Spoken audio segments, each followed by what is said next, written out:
parlons ce soir de la lumière. Aucune puissance n'est légale. La seule méthode efficace pour être équilibré dans la paix, c'est d'entrer en contact avec la lumière. Vous direz bien sûr que vous n'en êtes pas convaincu parce que vous avez souvent essayé sans résultat. Tandis qu'avec certaines pilules, certaines potions, tout de suite les résultats sont là. Eh bien, sachez que vos constatations sont erronées. Vous n'avez pas encore appris à travailler convenablement avec la lumière. Vous vous contentez de penser un peu à elle, comme ça, en passant. Alors bien, cela ne donne rien. Mais apprenez à vibrer à l'unisson avec elle, à attirer en vous, à la faire pénétrer dans la moindre de vos cellules, à la rendre toujours vivante en vous. Et vous constaterez qu'aucune puissance n'égale celle de la lumière. Bonsoir et bienvenue au ciel de l'information.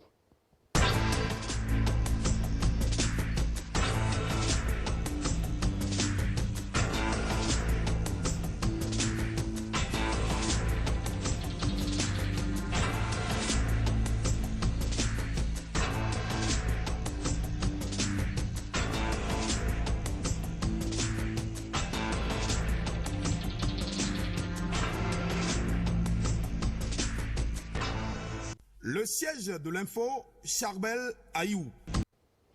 90 minutes sur l'ensemble de nos réseaux pour vous faire le point de l'actualité au Bénin, en Afrique et dans le monde.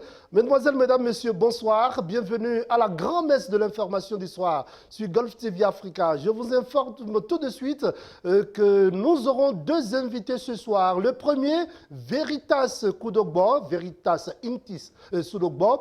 Il est le président de la Fédération nationale des étudiants du Bénin. Comment se porte le mouvement universitaire et la situation relative aux pratiques paramilitaires sur les campus universitaires? Comment ça se passe?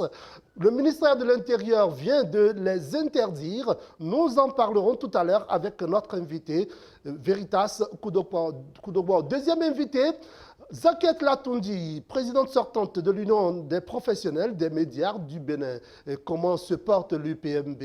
Et bien entendu, pourquoi cette meute de journalistes contre elle en cette période où elle tente bien entendu de briguer une fois encore la présidence de l'UPMB? Mesdames, Messieurs, nous lui poserons ces questions tout à l'heure au cours de cette messe de l'information. Nous sommes jeudi, vous connaissez la tradition, vous connaissez le principe, vous connaissez le rituel. Dans une soixantaine de minutes, nous établirons sur le réseau local de Golf TV Africa la liaison avec nos partenaires de la Voix de l'Amérique. Ce sera pour le Washington Forum. Le Washington Forum, c'est un magazine d'information réalisé avec beaucoup d'intelligence et de professionnalisme par nos confrères de la Voix de l'Amérique. Prenez le rendez-vous. Mesdames, Messieurs, mais avant tout ceci, voici ce qui fait le sommaire de l'actualité nationale ce soir sur Golf TV Africa.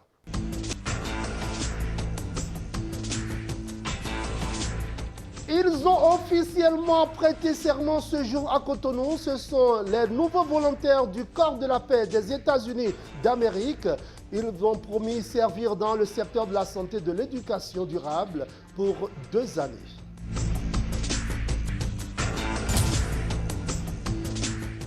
Le pont de Rindé s'est effondré. Les populations n'ont plus accès direct au marché international de Dantokpa.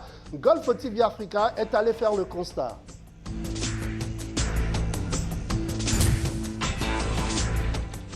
L'édition 2022 du championnat national scolaire s'est achevée à Adjoun dans le département du Plateau. Léonard Claudel Sonaïkon nous en fera le point.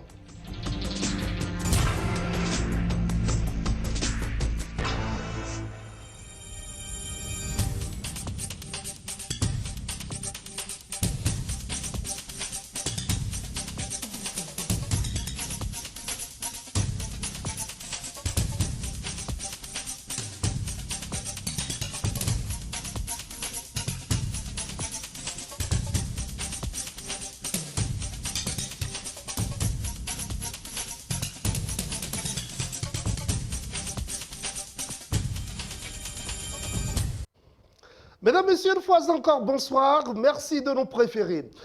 Les nouveaux volontaires du corps de la paix des États-Unis d'Amérique ont officiellement prêté ce jour à Cotonou. Ils seront intégrés dans les communautés d'accueil respectives pour servir 2 ans durant dans les secteurs de la santé, de l'éducation et de l'agriculture durable.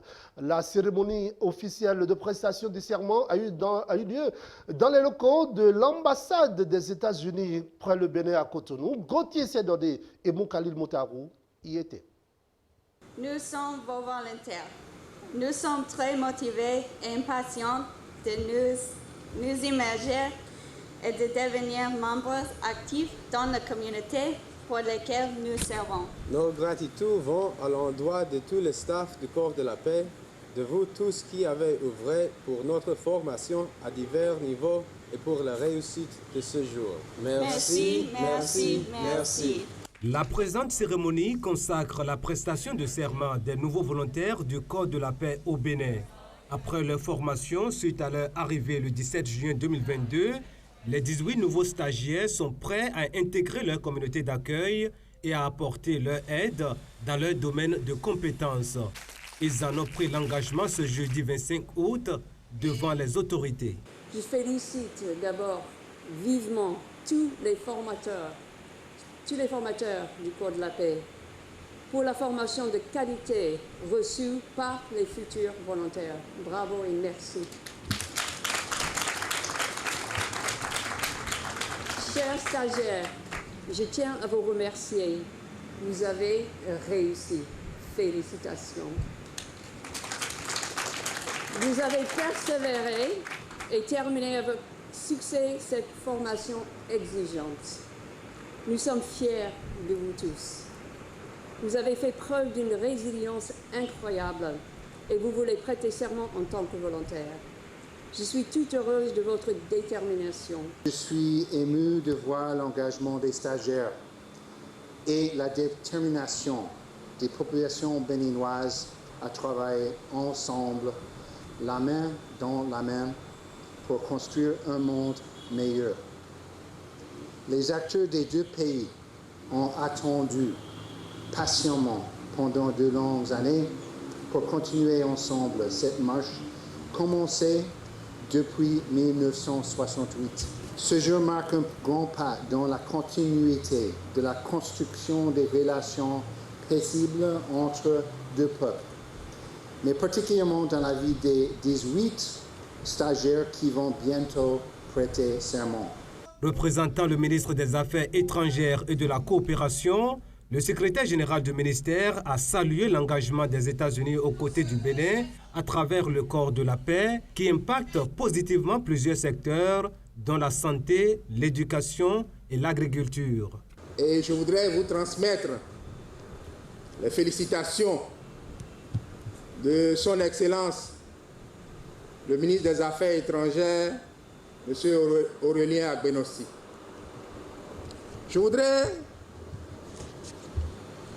d'entrée de jeu, souhaiter la bienvenue au Bénin à tous nos amis, nouveaux volontaires du corps de la paix, venus mettre au service de la coopération bénino-américaine leurs compétences.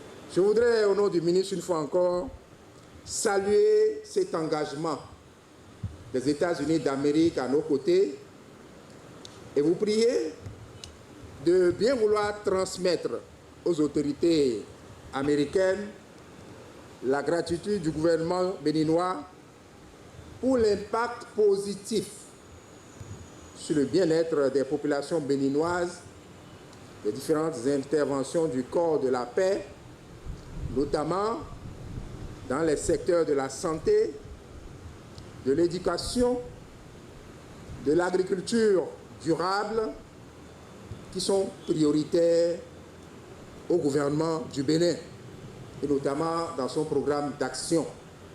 Cette cérémonie intervient après 2 ans de suspension due à la pandémie de Covid-19. Les 18 nouveaux volontaires, juste après quelques semaines de formation, ont déjà, entre autres, acquis un niveau satisfaisant de communication en français et dans les langues locales de leur communauté d'accueil respective, gage de leur intégration rapide. Merci Gauthier Sedodi. La nouvelle dynamique politique qui se dessine aujourd'hui au Bénin oblige certains acteurs politiques à se retirer de la scène. Maître Adrien Houbedi, Bruno Amoussou, le président Mathurin Kofi Nango, Idi Kola Olé et autres. Quelle appréciation les Béninois font de cela? Interrogés. Ils sont interrogés au micro de Aristide Kadoussou et Flavien Zoman. En réalité, ce n'est pas des retraites forcées. En réalité, c'est nos aînés, c'est nos papas qui véritablement ont fait le temps. Qui va me parler aujourd'hui du président Amoussou Bruno, qui va nous parler du président Nago, qui va nous parler du président Ziznoukwe. C'est des gens qui ont été forts au Bénin. Et ils demeurent, qui va nous parler du président Houbedi. C'est des gens qui ont été véritablement forts, c'est des gens qui véritablement nous ont formés. Qu'on dise aujourd'hui que nous ne sommes pas allés à l'école, c'est une erreur grossière. Donc il est temps que ces parents nous lèguent, qui nous lèguent, qui nous lâchent donc la chose pour dire, diriger nous allons voir. Mais ils sont toujours là, ils ne sont pas partis. Ils sont toujours là, ils sont à côté de nous, ils sont nos conseillers aujourd'hui. On ne peut que se baser sur eux, qu'on veuille ou non. C'est vrai, on ne va plus les voir trop, mais ils seront dans l'ombre pour nous accompagner, pour nous appuyer. Ils ne sont pas à la retraite en fait. Moi, je ne trouve pas qu'ils sont à la retraite. Ils sont plutôt des personnes ressources qui maîtrisent la vie politique béninoise et qui seront utiles à chaque fois que besoin sera. Ils seront appelés à la rescousse, à éclairer, à donner des conseils, à donner des orientations, à prévoir. Donc ces personnes ne sont pas à la retraite en fait. C'est maintenant qu'ils sont même en activité. Parce que à chaque moment qu'il y ait des embrouilles, de malcompréhension, ils seront interpellés pour remettre tout le monde à niveau, pour remettre tout le monde sur la bonne route. Pour moi, il n'est pas en retraite politique. Le plus dur commence maintenant. Le nombre d'années d'expérience qu'il a à son actif, c'est maintenant qu'il va mettre ça au service de la nation en tant que conseiller, en tant que père, en tant que grand-père, en tant que savant dans le domaine politique au Bénin, en tant que dévancier tout court. C'est une erreur. On ne doit pas enlever tous les anciens, les vieux, les sages dedans et ça va marcher. À la longue, il aura du problème.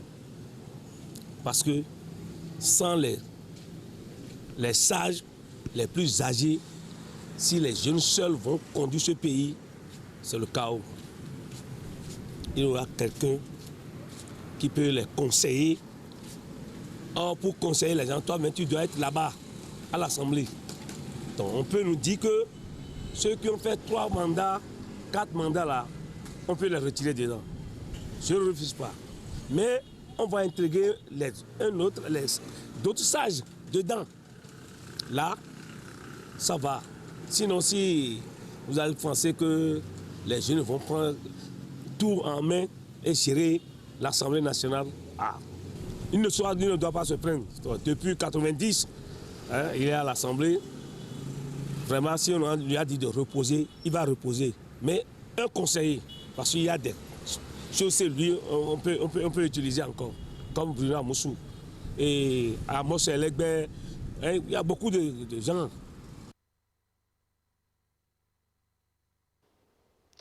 La réforme du système partisan continue de donner du fil à retordre aux formations politiques en raison des mutations à la faveur de la mise ensemble de certains partis. D'aucuns s'interrogent sur les difficultés rencontrées par les autres, notamment les partis de l'opposition que ceux proches du pouvoir. Reportage.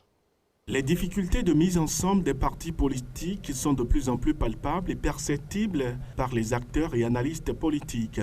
Difficultés qui résultent de l'acceptation des uns des autres à concéder une partie de leurs attributs. Tout dépend des bases de la négociation. Et si les uns, pour une raison ou une autre, ne veulent pas concéder quelques droits, ça pourrait amener à ce que ces partis-là ne se mettent pas ensemble. Lorsque vous vous mettez ensemble, ça a toujours porté ses fruits. Lorsque vous êtes seul, vous pouvez aller comme vous voulez, mais lorsque vous vous mettez ensemble, vous allez encore plus vite et plus rapide. Et lorsque vous allez pour une négociation, chacun doit pouvoir sacrifier quelque chose. Et je pense que c'est ça qui manque à beaucoup de leaders politiques dans notre pays. Et si chacun ne fait pas un effort pour dire je dois concéder quelque chose, ça c'est difficile de se mettre ensemble.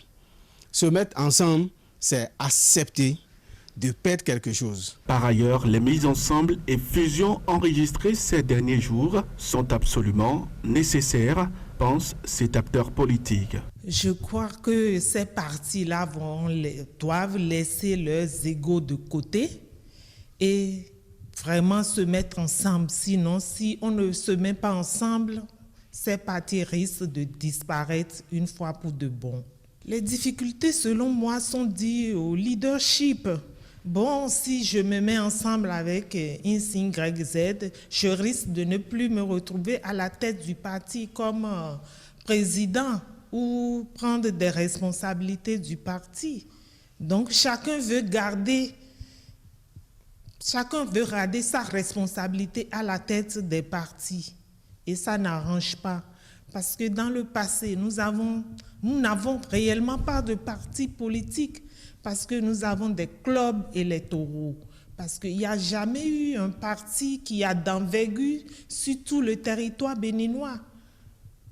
Soit c'est des partis qui émergent dans le sud, ou c'est dans le nord, ou dans l'ouest, ou dans l'est. Nous voulons que les autres aussi se regroupent pour qu'on ait au plus 2, 3, au plus 4 partis, y compris les partis d'opposition dans les 4 là au Bénin. Pour l'acteur politique de la 6e circonscription électorale, les leçons devront être tirées des erreurs des uns et des autres pour un ancrage national, précise-t-il. Si vous ne savez pas faire des compromis, si vous ne savez pas laisser vos égos, si chacun regarde rien que dans sa direction, rien ne pourra se faire dans ce cadre-là. Alors donc, pour y arriver, il faut que de part et d'autre, que les gens puissent s'asseoir, discuter, se comprendre. Vous avez vu, chez nous, les choses ont été méthodiques, bien organisées, bien structurées, les étapes respectées. Quelqu'un a voulu dribbler l'autre et à un niveau donné, les choses ne se sont pas bien passées. Donc ça a fait que forcément, ça laisse que le parti UDBN aujourd'hui garde tout ça, son récépissé à jour. Et donc on attend que les tout prochains jours nous édifient sur ce que les tenants et les aboutissants donc, de ce que pensent les responsables de ce parti-là, puisque qu'on veuille ou pas, il faut qu'on aille vers de grands regroupements aujourd'hui. Rappelons que ces fusions ou mises ensemble interviennent seulement à 4 mois des élections législatives.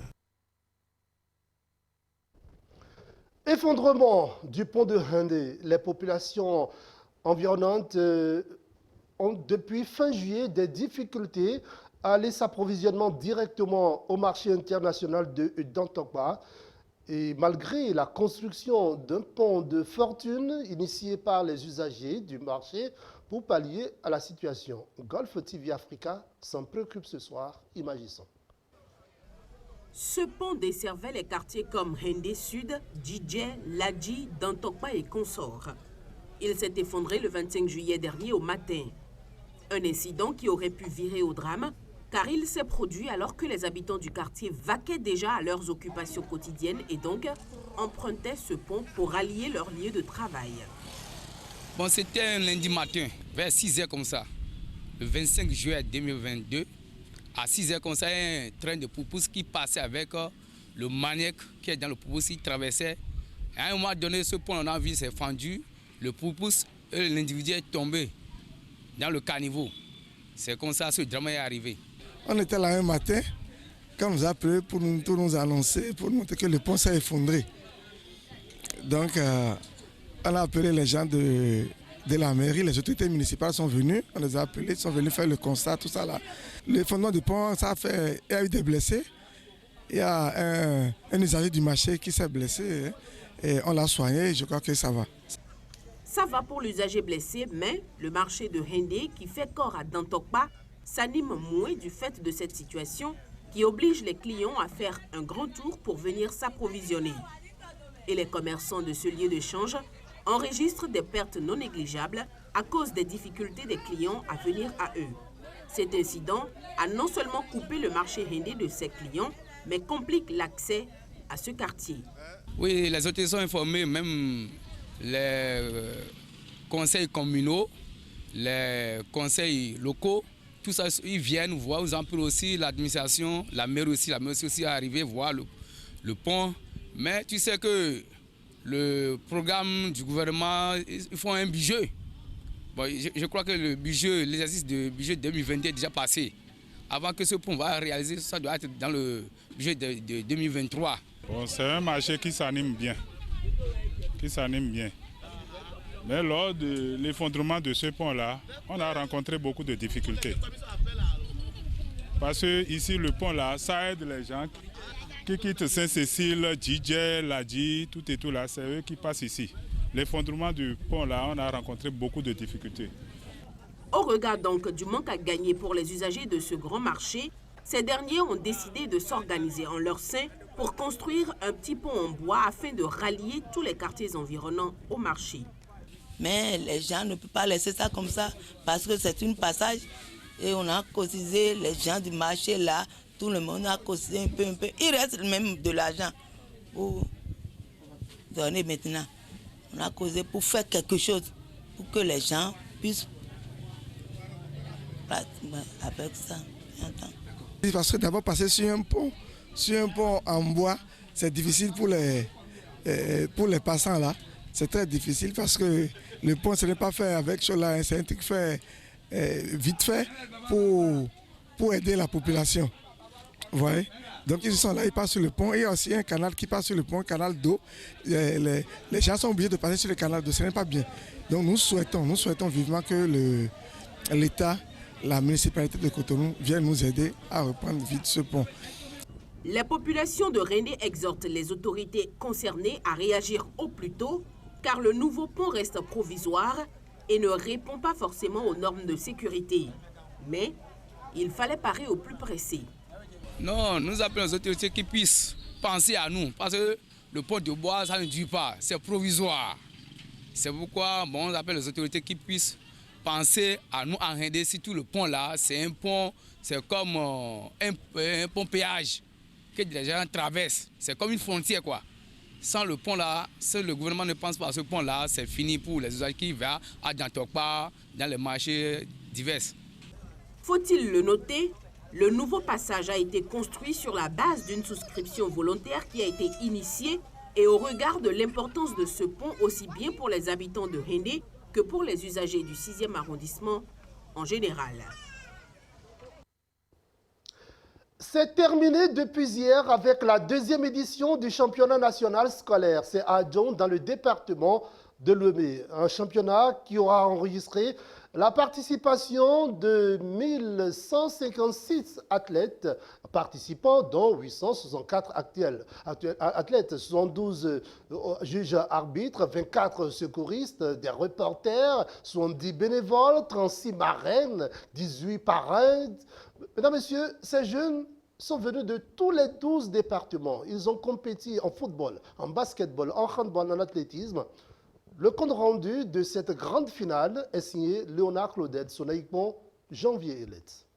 10 jours de compétition qui se sont achevés ce mercredi 24 août 2022 dans le cadre du championnat national scolaire. Du football au basketball en passant par le handball sans oublier l'athlétisme, les athlètes dans ces différentes disciplines ont émoustillé de leur talent cette deuxième édition du championnat. Les jeunes officiels et reporters sportifs n'ont pas manqué à leur tâche en étalant tout leur savoir-faire. Au niveau du handball féminin, c'est le CEG 1 Pobé qui a décroché le Graal, tandis qu'au basketball homme, CSP Gbeto s'arroge le trophée de vainqueur. Ensuite, les filles ont croisé les crampons sur le rectangle vert dans une rencontre âprement disputée entre le CEG Saint-Rita et celui de Kobli. Et c'est à la séance fatidique des tirs au but que les deux équipes ont pu arriver à se départager grâce notamment aux arrêts de classe de la gardienne de Kobli. S'en suivra ensuite la finale des hommes qui opposait une fois encore le CEG Saint-Rita au CEG Djougou. Et la lumière venue en seconde période sur un coup franc lumineux d'un joueur de Saint-Rita n'a laissé aucune chance au portier de Djougou. Score final, 1-0, un résultat qui a permis à l'équipe de Saint-Rita de soulever la coupe. Mais après la rencontre, c'est un coach de Djougou un peu remonté que le but a été accordé, qui s'est présenté devant micros et caméras. Les enfants se sont donnés. C'est le coup du match qui est venu. On a encaissé un but imaginaire qu'on ne croyait même pas. Et c'est l'arbitre de tous qui a dit que c'est un but. Bon, on accepte avec fair play. On a perdu 1-0 face à une équipe bien organisée. Bon, on se donne rendez-vous pour les années à venir. De son côté, c'est un sentiment de fierté et de reconnaissance qui anime l'encadreur de l'équipe de Saint-Rita. Il y a un sentiment d'avoir de fierté et un sentiment de reconnaissance. Fierté parce que les enfants, ils ont déroulé, ça n'a pas été facile, mais ils sont arrivés jusqu'au bout. Et de reconnaissance, oui, parce que Dieu nous a fait cette grâce d'être là aujourd'hui. Et nous reconnaissons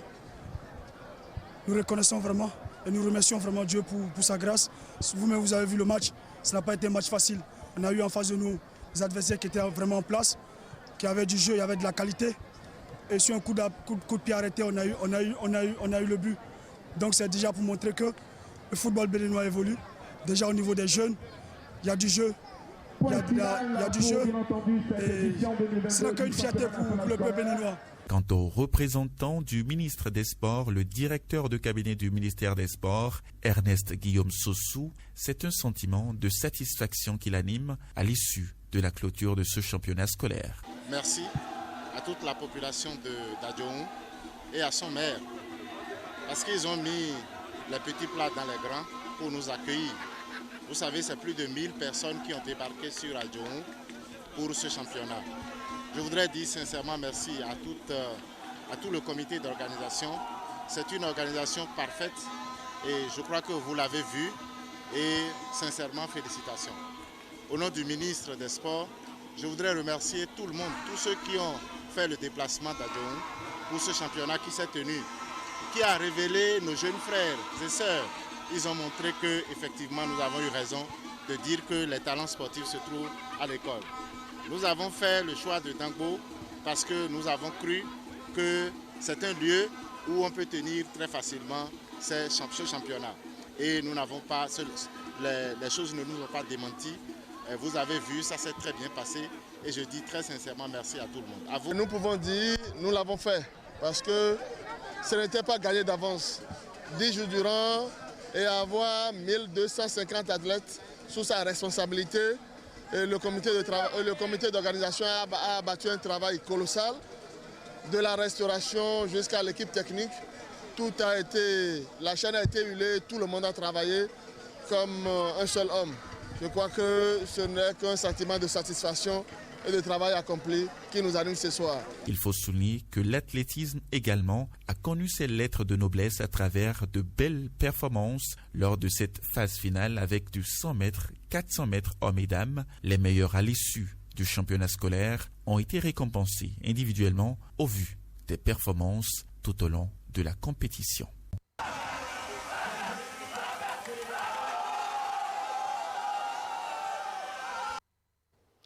Au cours de ce championnat scolaire, édition 2022, quelques autorités politico-administratives ont honoré de leur présence l'événement. Ils ont donné leurs impressions au terme de la rencontre.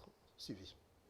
Mis à part le public sportif qui a répondu massivement présent à cette célébration et révélation des jeunes talents, plusieurs autorités politico-administratives ont marqué de leur présence cette fête du sport. Le président de la Fédération béninoise de handball, notamment Sidikou Karimon. Je suis complètement satisfait de réaliser que nous avons déjà ce niveau au niveau scolaire, donc je suis super satisfait, je suis très content.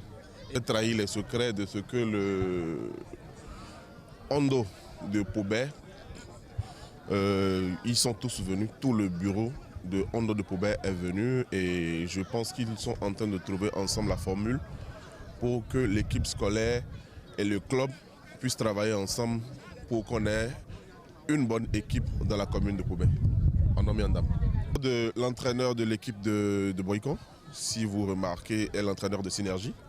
Donc cela veut dire qu'il est déjà un pont entre le handball scolaire et le handball déjà au niveau amateur. Donc clairement il n'y a pas de souci, je n'ai pas fait dans de la ségrégation, c'est parce que là-bas c'était déjà installé. C'est au niveau de Pobet qu'ils vont installer ça maintenant pour qu'il y ait un pont entre le handball scolaire et le handball amateur.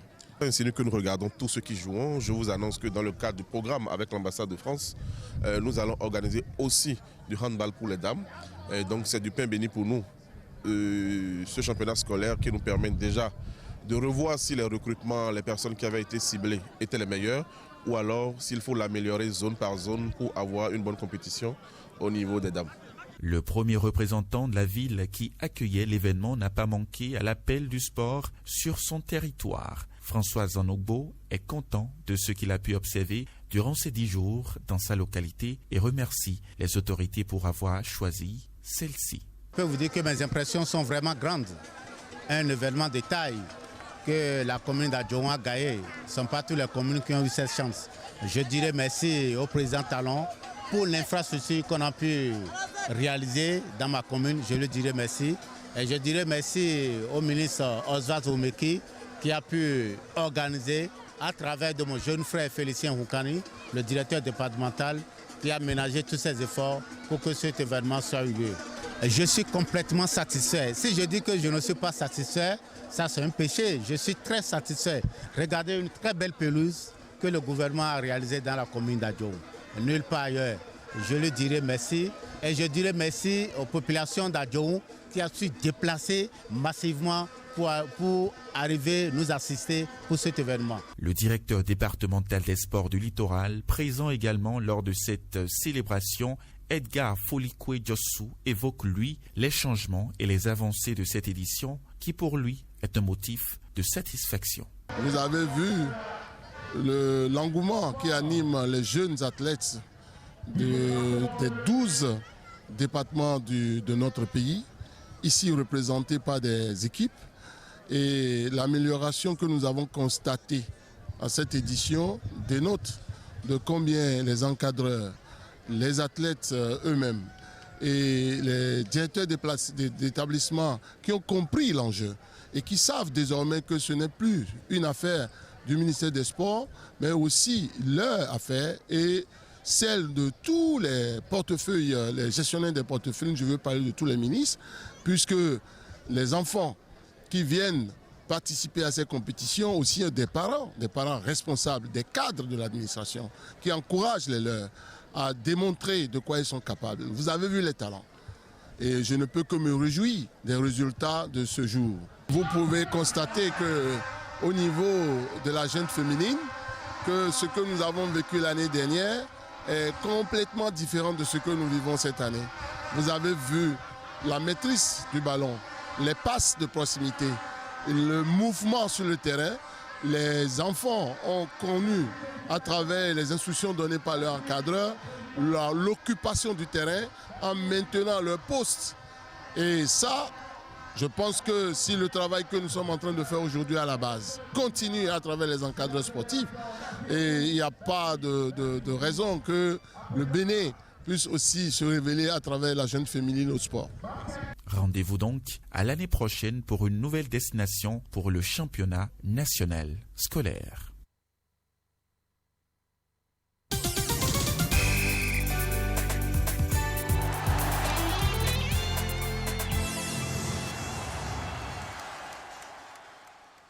Mesdames, Messieurs, notre invité ce soir, Ntissor Veritas Koudogbo, il est le président de la Fédération nationale des étudiants du Bénin. Vous avez compris, nous nous rendons à l'université ce soir. Veritas Koudogbo, bonsoir. Bonsoir, monsieur le journaliste. Merci d'avoir répondu à notre invitation. C'est nous qui vous remercions.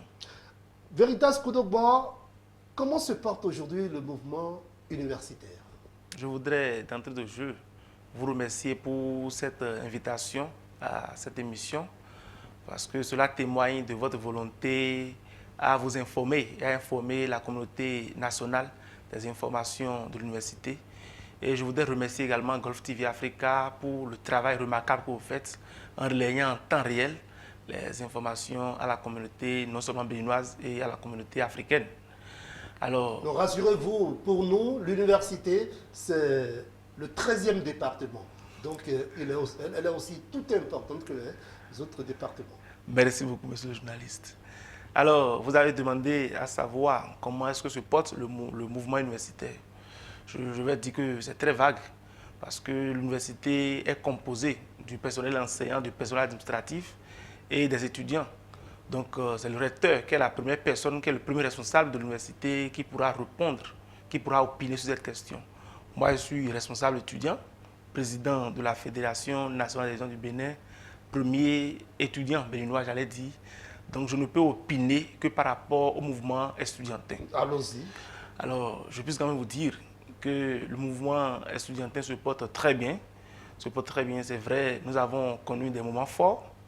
Nous avons connu des moments faibles également. Nous avons passé des moments très forts. Et aujourd'hui, nous connaissons des moments faibles. Nous en avons pleinement connaissance. Et nous travaillons afin de mieux réorganiser le mouvement parce que, souffrez-vous, le mouvement estudiantin n'est pas un jeu d'enfant. C'est un combat d'éléphant dans lequel on s'engage avec un cœur d'enfant. On dit que lorsque on est président de la Fédération nationale des étudiants du Bénin, notamment président du bureau exécutif, c'est un peu comme un président de la République à l'université. Et puisque vous y avez, au niveau de la Fédération nationale des étudiants du Bénin, toutes les institutions républicaines. Nous n'allons pas comparer l'université à la République. Le Bénin, c'est notre République qui a un président de la République. C'est vrai qu'à l'université, nous avons des gens qui ressortent de tous les départements du pays. Et c'est comme une république également, mais nous n'allons pas concilier. Nous n'allons pas faire une comparaison de notre pays à la communauté universitaire. Mais il faut avouer que nous avons tout ce qu'il faut pour que l'université soit également une république.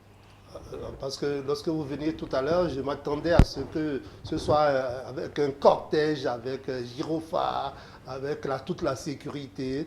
Mais dites-nous, qu'en est-il aujourd'hui des franchises universitaires? Quand vous posez cette question, c'est comme si vous êtes informé, vous avez les dernières nouvelles de l'université. En toute sincérité, il faut que je vous dise qu'aujourd'hui, les franchises universitaires ne sont plus respectées. En toute sincérité. Vous savez, aujourd'hui, vous rentrez à l'université, ce sont les policiers qui circulent à longueur de journée, les militaires qui circulent avec des chars. Vous venez à l'université, ce sont les chars qui vous accueillent par moment.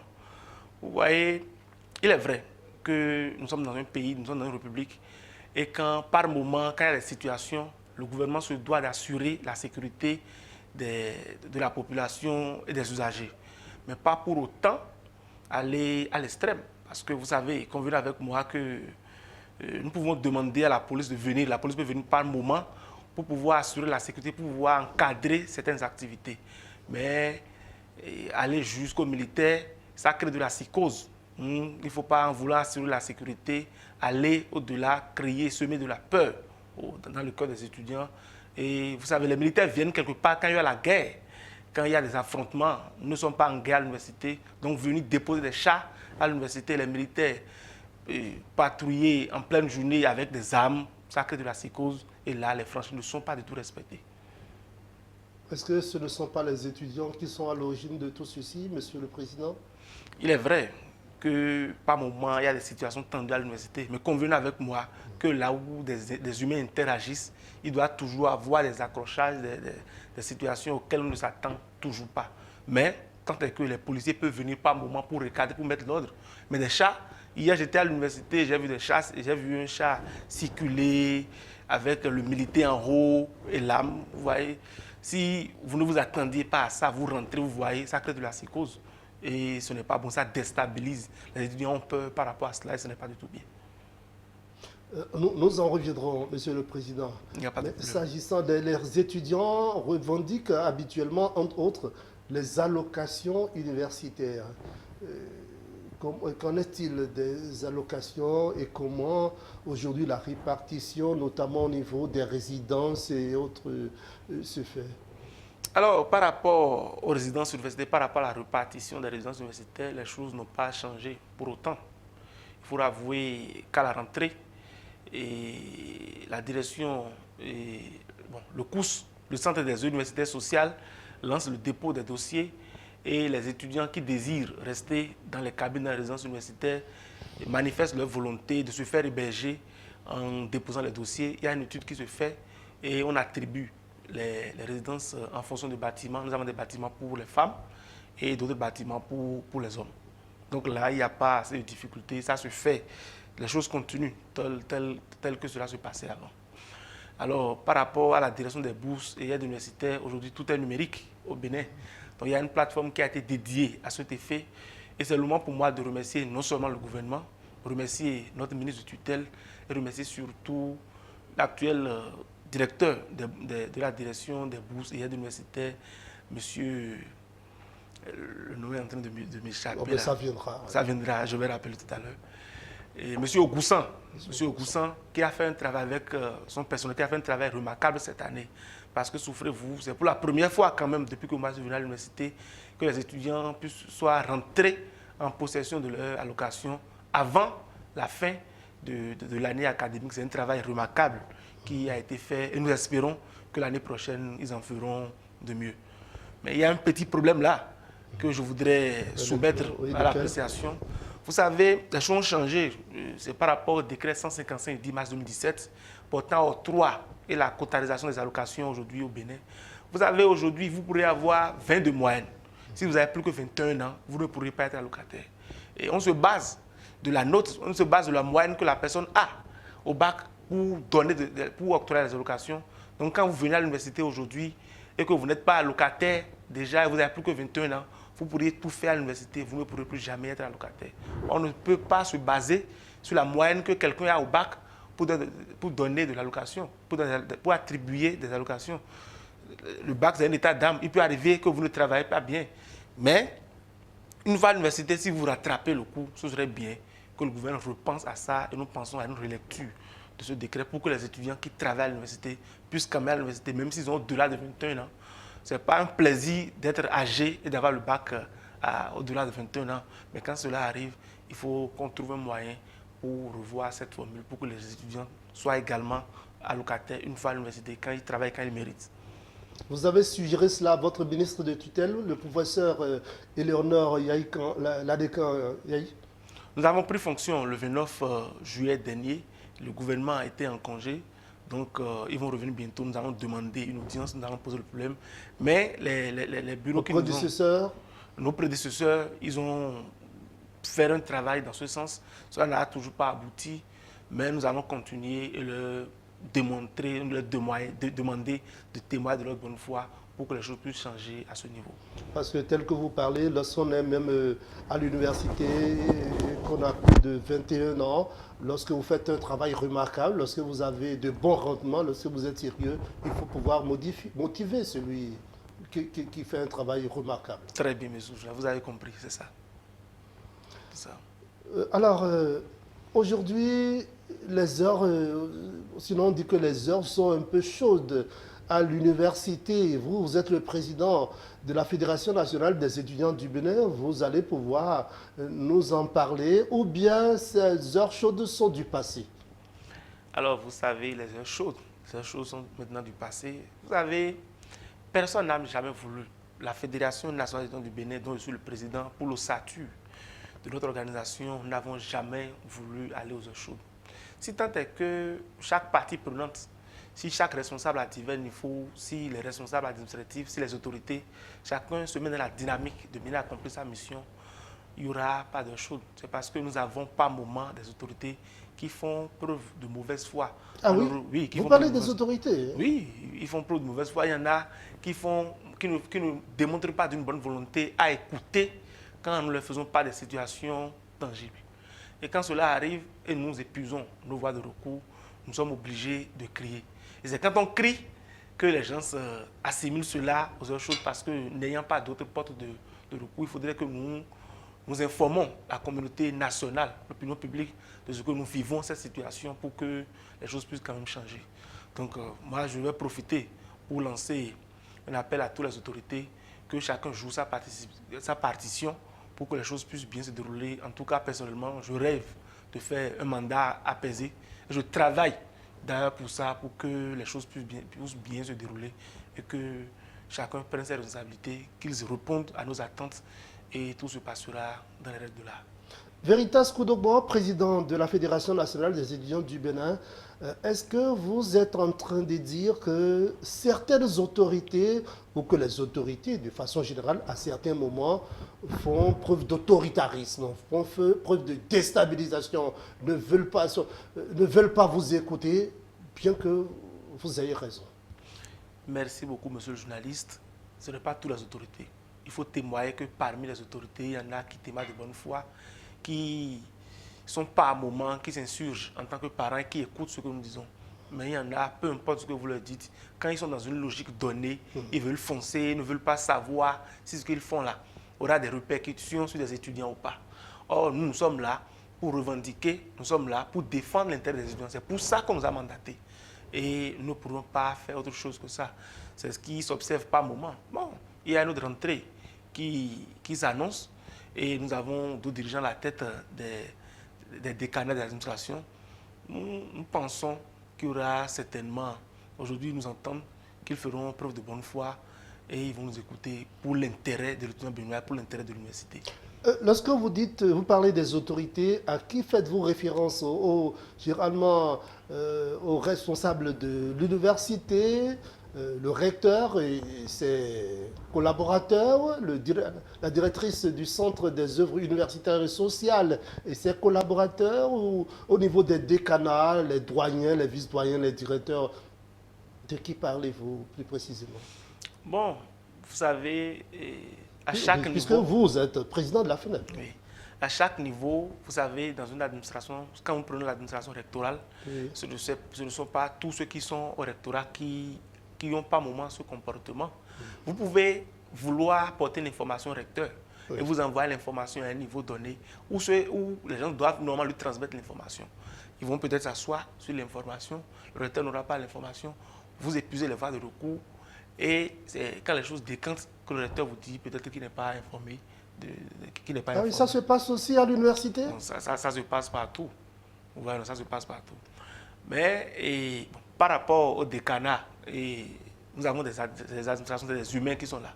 Et vous savez, par moment, quand les gens ne sont pas animés, s'ils viennent par exemple au boulot et ne sont pas en joie, de bonne humeur, vous allez les voir pour une situation, vous n'avez pas souvent gain de cause. Je ne peux pas dire que c'est au rectorat, que c'est dans les décanats, partout, que ce soit même au sein des universités sociales, partout où nous passons, il y a toujours des gens qui font la politique de sourd oreille et qui n'écoutent pas souvent. Mais je pense... Et là, ça vous fâche? Ça nous fâche. Ça nous fâche sincèrement, ça nous fâche. Parce que quand les étudiants viennent vers vous pour une situation et que vous ne défendez pas, quand ils ne trouvent pas le résultat de ce qu'ils vous demandent, pour eux, c'est comme si vous ne faites rien. Et vous êtes obligé de démontrer aux étudiants que ce pourquoi ils vous ont mandaté, ce pourquoi ils sont venus vers vous, vous faites également quelque chose pour qu'ils puissent quand même avoir satisfaction. Vous venez d'arriver à la tête de l'association, mais il semble que, selon certaines autorités, que même pour des problèmes banals, les étudiants viennent avec arrogance. Les étudiants viennent avec arrogance et vous défient. Est-ce que, à certains moments, vous-même, responsable étudiant, vous ne comprenez pas la réaction? Parce que si vous venez me défier, si vous venez avec arrogance, je serai imperméable. Il y a une humeur pour plaider, pour défendre. C'est vrai. Vous savez, on dit souvent que le ventre affamé n'a point d'oreille. Ah oui, les étudiants aussi ont fait. Ah mais c'est sérieux, nous sommes dans un pays. Hein. Si les usages du pays n'ont pas un moment faim, si nous sommes dans une nation où les gens sont faim par moment, il faut comprendre que partout la faim sévit. Donc, quand ils ont une situation et vous interpellent chaque fois et qu'ils n'arrivent pas à trouver satisfaction, souffrez avec moi, qu'ils changent d'humeur et qu'ils viennent pour vous démontrer qu'ils sont débordés de ce qui se passe. Mais nous faisons à notre manière, nous trouvons une méthode de pouvoir recadrer. Pas moi, ça nous échappe, il faut l'avouer. Que si vous ne vous préparez pas conséquemment de quelqu'un qui vient vers vous par rapport à une situation, ça, à un moment, ça nous échappe. Mais nous réfléchissons à la bonne méthode qu'il faut pour recadrer les choses, pour qu'à la rentrée prochaine, les choses puissent quand même bien se passer. Veritas Koudobo, le ministre de l'Intérieur et de la Sécurité publique a récemment annoncé la suspension, non, je dirais plutôt l'interdiction de toutes les activités paramilitaires sur les campus universitaires. Quelle est la position de la FNEB que vous dirigez par rapport à cela? Merci beaucoup, monsieur le journaliste. Vous savez, cette décision, ce communiqué de radio télédiffusé que nous avons tous suivi et qui passe presque tous les jours, a peut-être été une surprise pour la communauté nationale.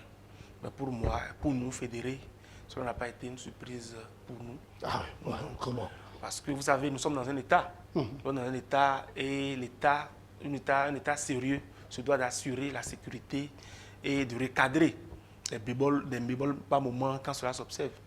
C'est sûr que le ministère a été interpellé face à cette situation et quand c'est venu à notre niveau, nous sommes dans le pays et l'université n'est pas hors du Bénin. Donc quand la situation est venue, nous avons eu l'information, nous avons fait ce que nous devons faire. Et on vous a adressé un courrier? Non, nous n'avons pas reçu de courrier. Ah oui, vous avez appris le communiqué? Nous avons appris le communiqué comme tout le monde. Mais la Fédération nationale du Bénin, organisation estudiantine la plus représentative dont nous sommes présidents, ne s'oppose pas aux décisions du gouvernement si tant est que ces décisions ne briment pas, ne va pas contre les intérêts du gouvernement. Donc quand nous avons reçu l'information, il faut avouer qu'on était dans la dynamique de réorganiser un peu les choses avec le bureau sorti quand le communiqué est sorti. Donc nous avons pris les dispositions qu'il fallait par rapport à cela. Nous avons fait les assemblées générales, et nous avons rencontré ce qu'il faut rencontrer. Et déjà le 19 dernier, j'ai sorti ma première décision portant dissolution de la garde fédérale et suspension de la police universitaire et de la BCI jusqu'à nouvel ordre. Ah oui. Et il paraît, selon certaines informations qui nous sont parvenues, Monsieur le Président, vous organisez sur le campus des formations militaires, vous rudoyez les étudiants, vous les tapassez à tabac, des enfants qui n'ont rien fait, mais on leur interdit l'accès à leur amphi. Il y a même des zones que vous auriez délimitées sur le campus, dénommées zones rouges. Et aucune autorité, fût-elle le recteur de l'université, ne doit y avoir accès. Donc c'est comme un camp militaire. Non, monsieur le journaliste, c'est trop parti. Ah oui. Trop parti des zones rouges. Mais c'est dit un peu partout. Le recteur est le premier responsable de l'université. On ne peut pas délimiter une zone où le recteur ne peut pas y avoir accès. Ce n'est pas vrai. Vous savez quelle situation... Donc il n'y a pas eu de zone rouge à l'université? Non, depuis quand même que moi je suis venu à l'université, nous n'avons pas délimité de zone rouge où le recteur ne peut pas y avoir accès. Ce n'est pas vrai. Bon, en dehors du recteur, les autorités, les enseignants, les étudiants... Pour moi... Il y a même des endroits qu'on appelle les prisons fédérales. Non. Vous savez quelle situation... Lorsqu'on y conduit les étudiants... Oui. Parce que il y a diverses tendances à l'université. Lorsque certains étudiants ne veulent pas militer ou ne veulent pas nécessairement suivre un camp ou un autre et qu'on l'emmène à la prison fédérale, il en sort complètement foutu. Ça se passait peut-être avant que je ne vienne à l'université. Je ne dirais pas avant que je sois président FNEB, avant que je ne vienne à l'université. Mais depuis que je suis venu à l'université, je n'ai pas vu de prison fédérale. Et il n'y a pas de zone qui soit délimitée. Le campus, c'est un lieu public. C'est un lieu public où tout le monde peut venir pour se renseigner, où les gens viennent pour étudier. C'est un lieu de savoir. Il faut l'avouer. Donc, il n'y a pas de zone rouge. Et il faut que je vous avoue également que pour cette situation qui est venue, quand une situation vient, les gens se profitent, ils amplifient les situations. Ils amplifient, ils ajoutent ce qu'ils peuvent ajouter. Il n'y a pas de militaires, c'est vrai. Que ces dispositifs que nous mettons en place, ce sont des étudiants volontaires qui nous permettent de mettre de l'ordre par moment par rapport à nos activités que nous faisons. Et il y a des activités physiques qui se font pour qu'ils soient aptes. Quand vous levez le matin, vous pouvez faire le sport pour être apte, pour pouvoir bien faire ce que vous devrez faire. Mais paramilitaire, c'est trop parti. Mais vous parlez de la chose de façon banale, mais ce qu'en disent les autorités et certains responsables de l'université, ou dans vos rangs, il y a des éléments incontrôlés et qui profitent des situations. On vient, on demande à un professeur de sortir du cours, sinon on va le passer à tabac, on le menace, et puis on attache des bandeaux rouges, et on crie, on le menace. La Fédération nationale des étudiants du Bénin n'est pas la seule organisation à l'université.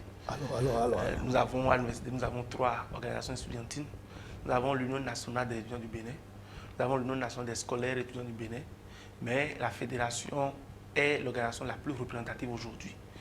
Un enseignant qui nous donne le savoir, nous ne pourrons pas aller demander à l'enseignant de dégager. En tout cas, la Fédération, nous nous mettons tous dans une posture de négociation.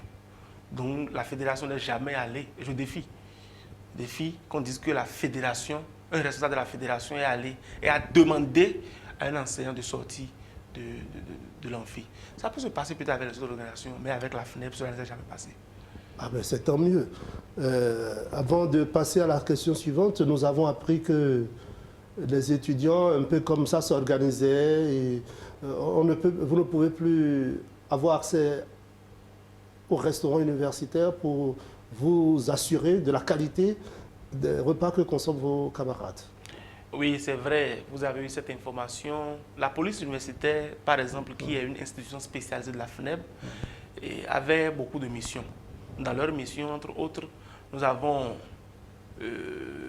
ils se mettent sur les carrefours, les ronds-points, les matins et les soirs pour assurer la fluidité, pour la circulation, pour les... Au sein de l'université ou en dehors de l'université? Les ronds-points de l'université.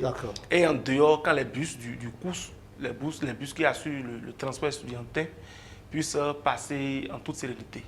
Et entre autres, ils portent des coups de main aux bonnes dames du restaurant en mettant... Donc c'est un appui. C'est un appui. C'est un appui. Et pour en même temps voir la qualité du repas qui est quand même servi aux étudiants. Aujourd'hui, c'est vrai que c'est un dispositif sécuritaire qui, pour autant, ne crée pas de situation, mais par moment, il y a de l'exagération. Je vous ai dit tout à l'heure, là où des hommes interagissent, il y a toutes les situations qui interviennent. Donc aujourd'hui, la police universitaire est suspendue de ses activités. Et tout compte fait, nous allons trouver une bonne formule parce que convenez avec moi qu'étant organisation représentative, que nous devons nous assurer de la qualité du repas asservi et la quantité asservie aux étudiants. Donc nous allons prendre des dispositions pour que l'idéal soit fait et que nous soyons représentés dans le restaurant pour voir quand même ce que mangent nos camarades. Et que deviendront vos institutions, la police fédérale, grade fédérale, la police universitaire, BCI, vous avez dit autres? Oui, et je vous avais dit tout à l'heure que nous étions dans la dynamique de réorganiser les choses pour que les choses puissent quand même bien aller et qu'ils savent dans quelle dynamique. C'est vrai qu'il y a des brebis galeux. C'est ce qui fait que nous sommes arrivés là où nous sommes aujourd'hui. Donc nous étions il y a d'ailleurs même un projet de réorganisation qui a été installé et nous travaillons déjà à cela. Il faut avouer, c'est des étudiants. Donc ils viennent pour étudier. Donc c'est la première chose, ils vont continuer par étudier. Nous allons travailler, nous allons trouver la bonne formule qu'il faut parce que, vous savez, pour faire les entrées-sorties dans un amphithéâtre par exemple, quand les étudiants viennent et certains doivent finir les cours à 13h, d'autres doivent rentrer à 13h, si nous n'avons pas les gens là pour les aider à faire les entrées-sorties, les gens se blessent, il y a beaucoup trop de dégâts. Et vous convenez qu'il faut qu'il y ait des gens pour ce travail. Vous convenez qu'il faut qu'au restaurant, qu'il y ait des gens pour s'assurer de la qualité du repas et pour permettre à ce que les choses se passent correctement. Donc nous travaillons à réorganiser correctement les choses pour que ce soit véritablement des étudiants sérieux qui fassent également le travail qu'il faut. Nous sommes à la veille de la rentrée, vous êtes le président, vous êtes un dévancier. Que proposez-vous aux jeunes pour une bonne rentrée? Bon, je vais d'abord leur souhaiter une bonne rentrée par anticipation, c'est la première chose. Et leur demander à leur venue à l'université de véritablement prendre le travail au sérieux. C'est pour ça que leurs parents les ont envoyés à l'université et ils sont les cadres de demain. Donc qu'ils nous fassent confiance et qu'ils restent en perpétuelle prière. Nous ferons ce qui est de notre devoir pour assurer leur intérêt partout où le besoin se fera. De ne pas entrer dans des associations paramilitaires, puisque l'autorité nationale a des craintes que des terroristes viennent recruter en votre sein. Non, c'est trop parti. Les terroristes... Ils recrutent partout. Non, bon... C'est pas parce que vous êtes étudiant qu'ils ne vont pas vous recruter. C'est peut-être possible. C'est peut-être possible. Vous allez veiller à cela, que ça ne vienne pas dans vos rangs. Oui, nous allons faire. Nous veillons à ça. Vous prenez l'engagement. Nous prenons l'engagement. Nous veillons à ça. Les terroristes viennent à l'université pour recruter parmi les étudiants. Vous voyez comment on tue les terroristes qui veulent se sacrifier comme ça. Hein? Les étudiants, non. C'est trop parti. Même quand on parle de paramilitaires, c'est vrai que ce sont les activités physiques que nous faisons. Étant donné que c'est un rôle de savoir, c'est pourquoi les gens parlent de paramilitaires. Nous leur concédons le thème. Mais pour autant... Accompagné de la déstabilisation de la barbarie, et comme observent les autorités à certains moments. Bon, vous savez, c'est des choses qui arrivent par moment. Mais nous n'avons jamais voulu qu'on ait. Je vous ai dit qu'il y en a qui témoignent de bonne foi. Quand vous épuisez vos voix de recours, vous êtes obligé de crier. Parce que nous n'avons pas des armes. Nous crions. Et nous crions avec les mains. Et certainement, ils font ce qu'ils doivent faire pour pouvoir nous écouter. Gulf TV Africa se rendra sur le campus bientôt pour en savoir sur cette situation, rassurez-vous. Monsieur le Président, nous sommes au terme de cet entretien. Je vous laisse conclure. Je voudrais remercier Gulf TV Africa pour cette opportunité que vous nous donnez. Vous savez, nous allons chaque fois vous solliciter parce que nous n'avons pas les moyens. Quand nous avons des activités à l'université, nous allons quand même demander à ce que vous veniez. Nous allons remercier les téléspectateurs qui nous ont quand même suivis. Et nous allons dire à nos étudiants, à nos camarades étudiants d'ailleurs, que nous les remercions pour la confiance qu'ils ont placée en notre modeste personne. Nous leur réitérons notre engagement à défendre leurs intérêts partout où besoin sera. Nous sommes confiants que la lutte estudiantine est un combat générationnel et nous ne pourrons jamais finir de résoudre les situations, de résoudre les difficultés. Mais nous ferons ce qui sera de notre devoir, qu'ils restent confiants, qu'ils prient pour nous et qu'ils nous soutiennent. Merci beaucoup. Monsieur le Président, je vous remercie. Merci beaucoup, Monsieur Chabelayo. Mesdames, Messieurs, c'est la fin de cet entretien.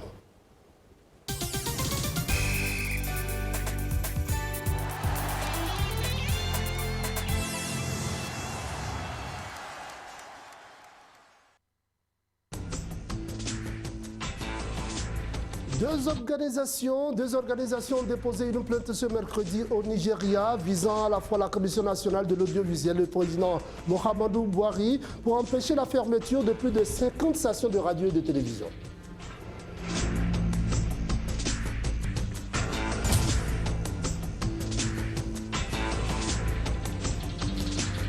Si l'on vous parle de musique en République démocratique du Congo, on pense à la rumba, au soukous. Désormais, il faut ajouter opéra.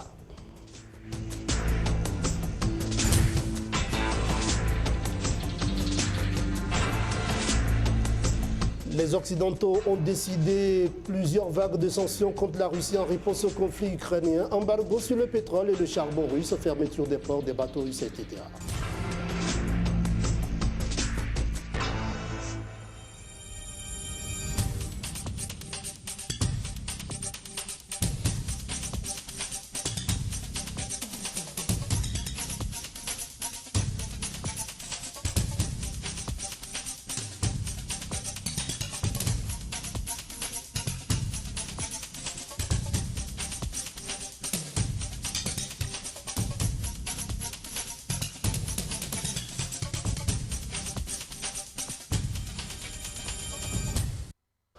Bonsoir à toutes, bonsoir à tous. Si vous venez de nous rejoindre, nous sommes au siège de l'information et nous abordons là la deuxième partie. Deux organisations ont déposé une plainte hier au Nigeria.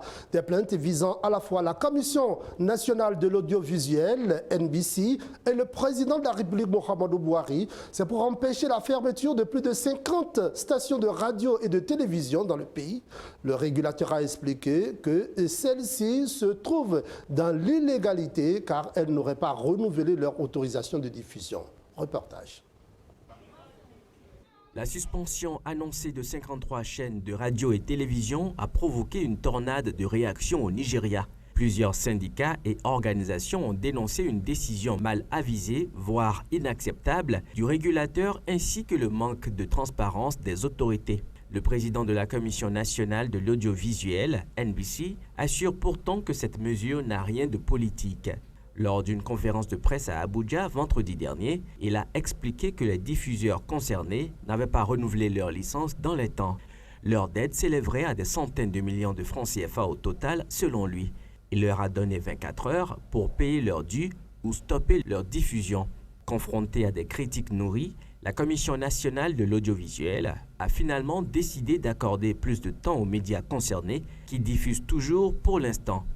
Pour empêcher leur fermeture, 2 organisations ont déposé ce mercredi un recours en justice en faisant valoir qu'une telle action représenterait une entrave à la liberté d'expression et d'information pour des millions de Nigérians.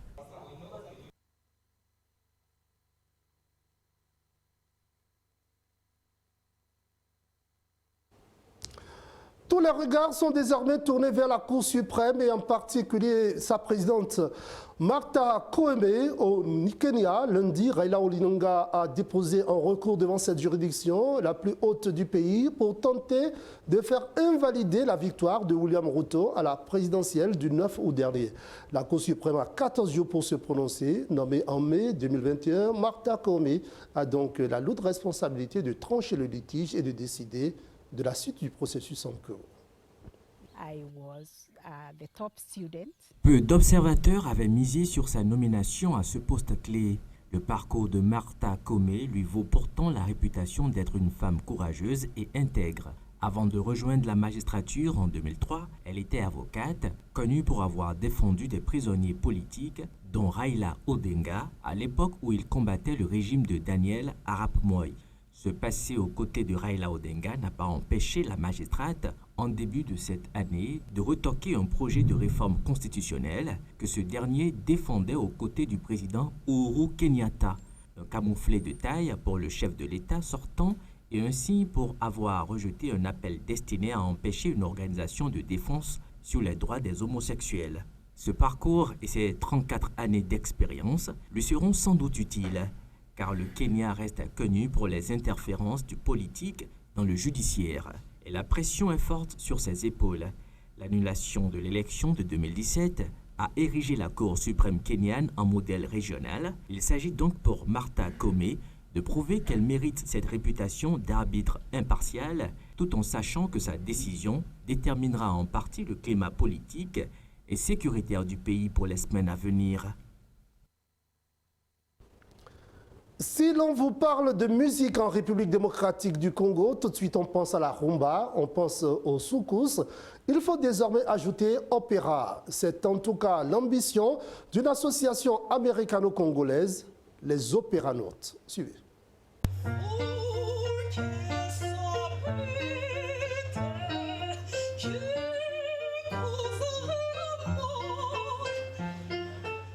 Donner à l'opéra ses lettres de noblesse en RDC, c'est le pari fou que s'est donné un groupe de passionnés ici à Kinshasa. Le temps d'une soirée, ils ont investi l'hôtel Pullman pour partager avec le public le fruit de mois de préparation.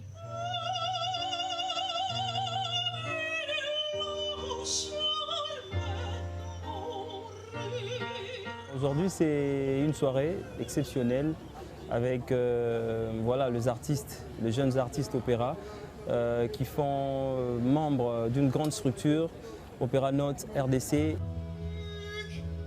Je suis entrée dans l'opéra par passion. À chaque fois qu'il y avait spectacle d'opéra, j'ai partais toujours assister dans le centre culturel. Et c'est après que l'une des chanteuses me dira que ben voilà, tu peux aussi chanter l'opéra. Et pour moi, faire l'opéra, c'est d'abord, premièrement, un défi. Avant, je me disais que c'était carrément impossible, voire même irréalisable pour une noire de faire de l'opéra. Juriste de formation, Dorcas Nende est fonctionnaire. Elle est aussi la secrétaire générale de l'association Opéranotes RDC et aspirante cantatrice.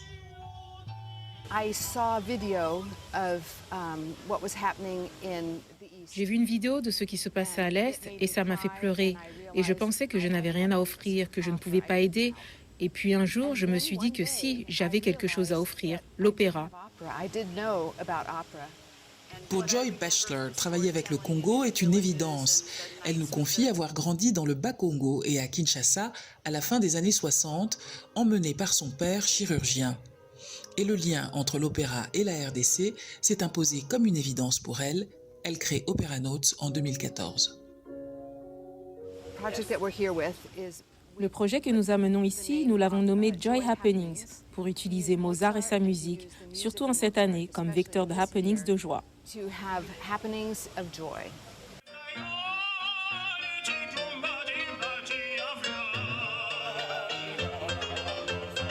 En RDC, seul l'Institut national des arts propose des cours d'opéra en option.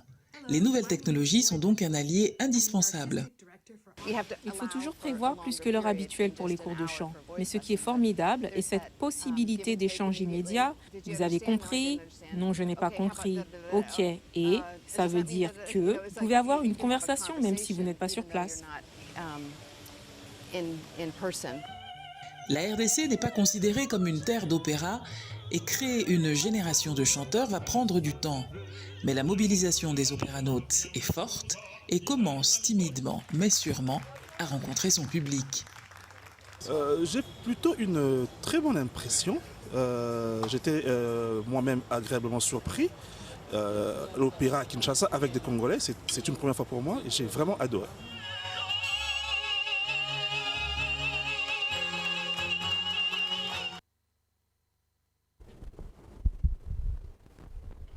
Son commerce est très florissant sur les marchés de Lomé au Togo. L'Afrique en serait la plaque tournante malgré les mesures répressives mises en place dans plusieurs pays. Il s'agit du commerce des faux médicaments. En 2011, le Forum économique mondial estimait ce commerce illégal à plus de 200 milliards de dollars au niveau mondial, en marge de la rencontre annuelle des ministres de la Santé des pays africains et représentants de l'Organisation mondiale de la santé à Lomé. La problématique de lutte contre les faux médicaments s'est à nouveau posée mardi 23 août lors d'un panel.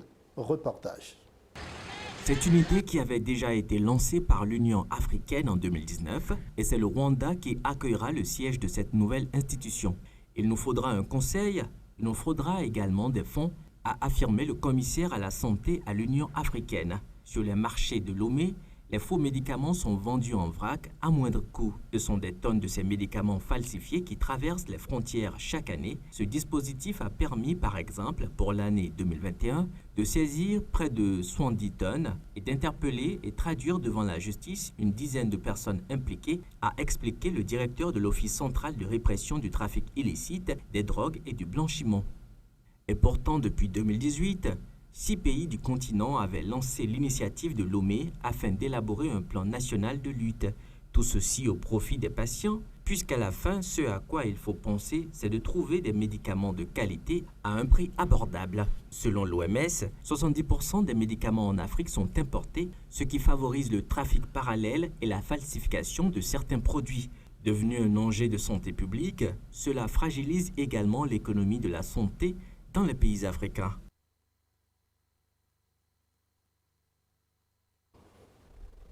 Les Angolais ont voté dans la sérénité. Environ 14 millions d'Angolais et de pays et de l'étranger se sont rendus aux urnes le 24 août pour les élections générales. Reportage.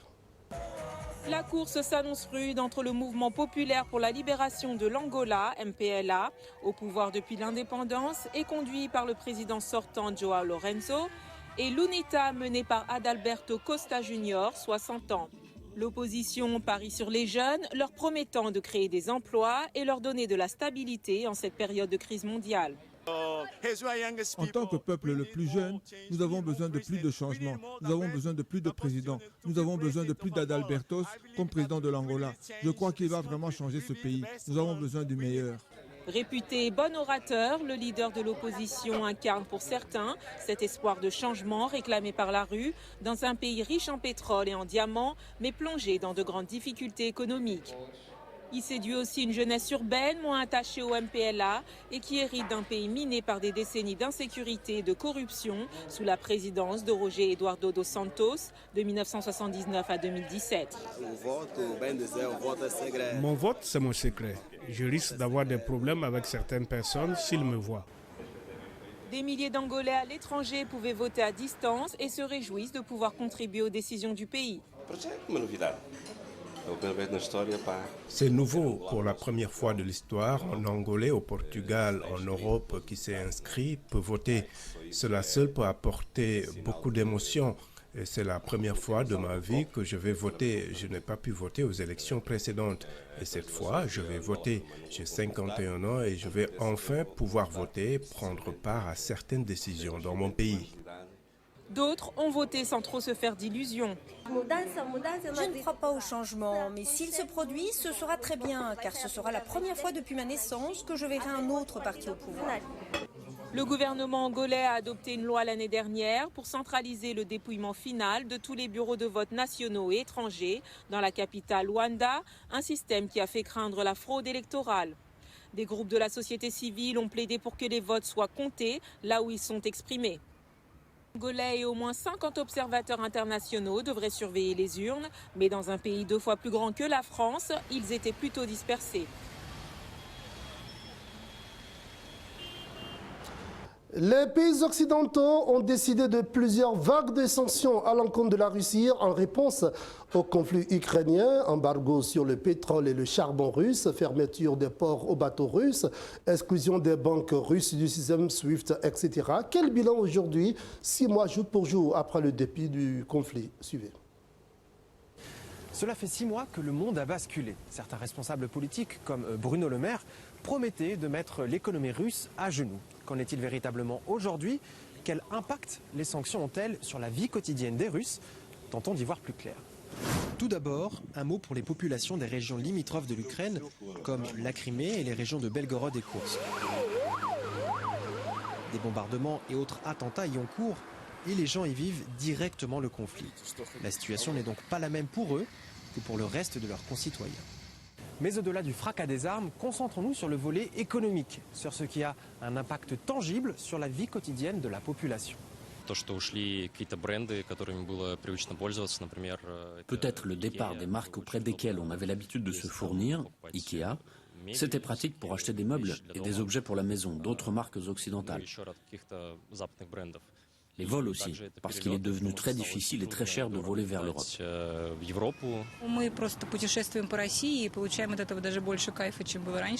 Nous, on voyage à travers la Russie. On en profite même plus qu'avant maintenant. Nous avons vu beaucoup de belles régions avec les enfants.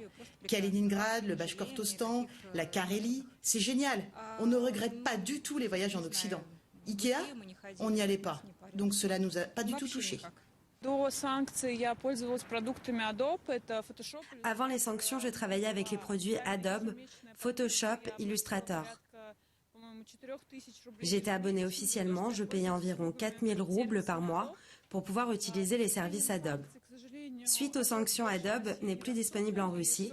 J'ai dû activer des programmes pirates qui m'ont coûté seulement et une seule fois 2000 roubles pour utiliser Photoshop et Illustrator.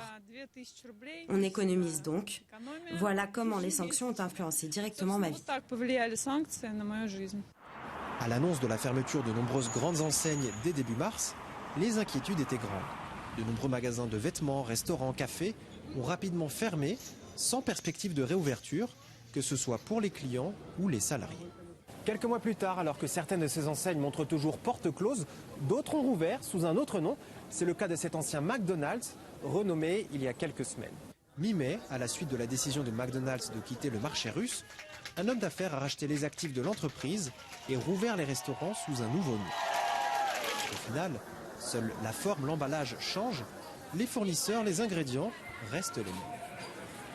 Il en a été de même plus récemment pour la chaîne américaine de café Starbucks. Et puis il y a l'inflation qui se situe sur un an aux alentours de 15%, de quoi miner le pouvoir d'achat des plus modestes. Par contre, une chose est sûre, cet hiver, on ne craint pas de se retrouver sans chauffage. Chez nous, en hiver, quand il fait chaud, on ouvre la fenêtre. Je n'ai donc pas peur de ça. On a des murs épais et des radiateurs très chauds. Je pense qu'on ne se retrouvera pas sans chauffage. Du côté du PIB de la Russie, les nouvelles sont plutôt rassurantes. Alors qu'il devait, selon les prévisions initiales, reculer de 8,5%, sa rétractation devrait plutôt se situer autour de 6%. Cependant, sur le plus long terme, la partie n'est pas gagnée pour autant. Si on parle de l'année en cours, on prévoit une chute du PIB moins importante, en grande partie en raison d'une baisse des exportations plus modérée. Cela est principalement dû à la redistribution des volumes des exportations de pétrole vers de nouveaux marchés. Dans le même temps, la dynamique des importations correspond à nos attentes. En attendant, ici, les prix à la pompe sont restés stables depuis le 24 février dernier. Vous voyez un petit peu, le litre de samplon 95 est à 54 roubles 49, soit à peu près 90 centimes d'euros. De quoi susciter l'envie de bien des automobilistes occidentaux. Pour l'instant, les différents paquets de sanctions successifs ne semblent donc pas avoir atteint leurs objectifs initiaux. Ainsi s'achève cette messe de l'information. Mesdemoiselles, mesdames, messieurs, merci de nous avoir suivis. Restez câblés GolfTV Africa. Bonsoir, chef.